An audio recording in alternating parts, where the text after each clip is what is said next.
ఉత్తరాంధ్ర భక్తుల పాలిట కలపవల్లి శ్రీ కనక మహాలక్ష్మి అమ్మవారి దేవస్థానంలో కొత్త కోల్డ్ వార్ మొదలవడం పట్ల ఆందోళన వ్యక్తమవుతుంది.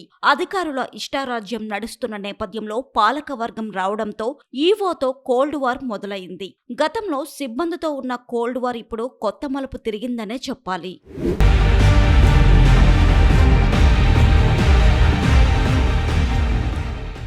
దేవస్థానం చైర్మన్ గా కందుల నాగరాజు, ధర్మకర్తలు ప్రమాణ స్వీకారం చేయడం తెలిసిందే. కాగా ఇక్కడ ఈవో వ్యవహార శైలి ఇటు సిబ్బంది అటు భక్తులకు పెద్ద తలనొప్పిగా మారిందని టాక్ ఉంది. ఇప్పుడు చైర్మన్ ఈవోల మధ్య పచ్చిగడ్డి వేస్తే బగ్గుమంటుందని సిబ్బంది అంటున్నారు. పాలక మండలి తొలి సమావేశంలోనే అజెండా విషయమై వీరిద్దరి మధ్య అభిప్రాయ భేదాలు వచ్చాయని సమాచారం.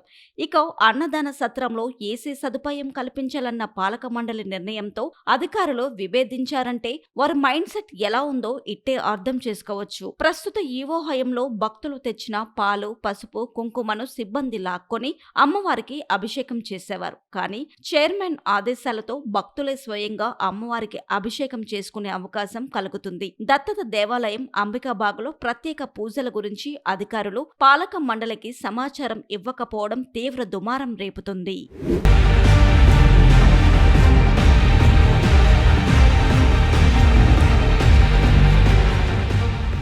కాగా ఇప్పటి వరకు అధికారులు, సిబ్బంది తమ సీట్ల వద్దనే అన్నప్రసాదం తినేవారు. కానీ పాలకవర్గం వచ్చాక ఎవరైనా సరే అన్నసత్రానికి వెళ్లాల్సిందే అని ఆదేశాలు జారీ చేయడం పట్ల భక్తులు హర్షం వ్యక్తం చేస్తున్నారు. దీంతో ఇప్పుడు సిబ్బంది సైతం భక్తులతో పాటే అన్నప్రసాదం తింటున్నారు. అమ్మవారి దేవస్థానానికి ఏటా 13 కోట్ల వరకు ఆదాయం వస్తుంది. ఈ నేపథ్యంలో 3 కోట్ల వ్యయంతో దేవస్థానం ఆధునీకరణ పనులు జరుగుతాయని ఈవో శోభారాణి చేసిన పత్రికా ప్రకటన చూసి చైర్మన్ అవాక్కయ్యారు. తనకు ఈ విషయం అధికారులు చెప్పలేదని, పేపర్ చూసే వరకు ఈ విషయం తెలియలేదని చైర్మన్ విచారం వ్యక్తం చేశారు. అన్నసత్రం సూపరింటెండెంట్ బదిలీ అంశం సైతం చైర్మన్ ఈవోల మధ్య అగ్నికి ఆజ్యం పోసినట్టయింది. అలాగే పాలక మండలి భక్తులు ఇచ్చిన కానుకలు, బంగారు ఆభరణాల లెక్కలు అడగడంతో అధికారులు ఉక్కిరిబిక్కిరి అవుతున్నారు.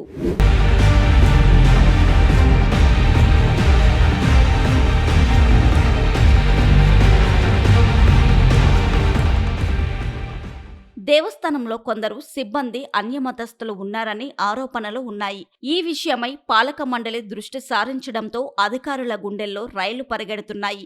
ఎంతో కీలకమైన ఈ దేవస్థానంలో గతంలో 2 ఏఈఓలు ఉండేవారు. ఇందులో ఒకరు రిటైర్ అవ్వగా మరొక పోస్టును ఈవో రద్దు చేస్తున్నారని సమాచారం. ప్రస్తుతం 2వ ఏఈఓ లాంగ్ లీవ్ లో ఉన్నారు. అన్నసత్రం సిబ్బంది నుంచి ప్రతి నెల 1.50 లక్షల వంతున దేవస్థానంలో కీలక స్థానంలో ఉన్న ఒక అధికారికి కమిషన్ గా అందుతుందని ఆరోపణలు ఉన్నాయి. ప్రసాదం తయారీ, పంపిణీ లెక్కలకు పొంతనలేదని ఆందోళన వ్యక్తమవుతుంది. కొత్త పాలక మండలి వచ్చాక మెనూ మార్చడంతో అధికారికి గతంలో మాదిరిగా కమిషన్ ఇవ్వడం ఎలా అని సిబ్బంది మదన పడుతున్నారని తెలిసింది. ఈ కోల్డ్ వార్ ఎలా తీరం దాటుతుందో చూడాలి. మరి ఇక్కడ ఏంటంటే జరుగుతున్న విషయం, ప్రతి విషయం కూడా మా దక్షిణ నియోజకవర్గం ఎమ్మెల్యే వంశీకృష్ణ శ్రీనివాస్ గారి దృష్టిలో ఉంది. ఆయన నోటీసులు ప్రతిదీ మేము పెడుతున్నాం. అయితే ఈవో గారు ఏం చేస్తారంటే ఆవిడ ఇండివిజువల్ గా నిర్ణయాలు తీసేసుకున్నారు తప్ప ఇక్కడ పాలక మండలి ఉంది, ఒక చైర్మన్ ఉన్నాడు, ధర్మకర్తల మండలి ఉన్నది, ధర్మకర్తలు చెప్పాలి, తెలియజేయాలన్న ఆలోచన లేదు.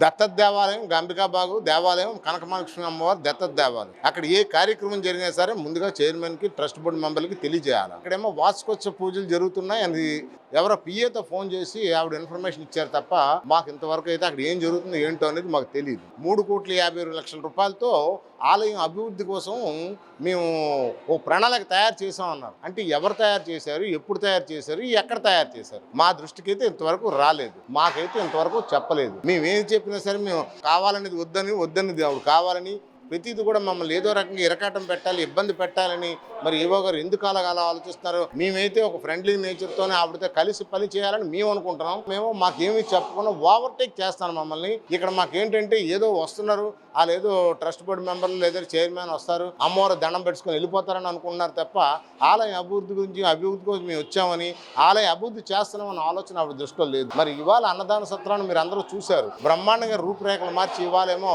ప్రశాంతమైన వాతావరణంలో భక్తులందరూ చక్కగా భోజనాలు చేసి ఆనందంగా బయటకు వెళ్తున్నారు. అటువంటి ఆ వాతావరణం తీసుకురావాలని మేము ఆలోచిస్తూ చేస్తుంటే కనీసం మా నోటీస్కి రాకుండా ఆవిడ ఇష్టం వచ్చిన నిర్ణయాలు తీసుకుంటున్నారు. ఇది కరెక్ట్ అయిన పద్ధతి కాదని చెప్పి దీని మీద మరి ఇదే పద్ధతి కొనసాగితే దీని మీద మాకు తెలిసిన చర్యలు మేము కూడా తీసుకుంటాం. మేము కూడా ఎక్కడ ఏ విధంగా కంప్లైంట్ ఇవ్వాలి అది చేస్తాం.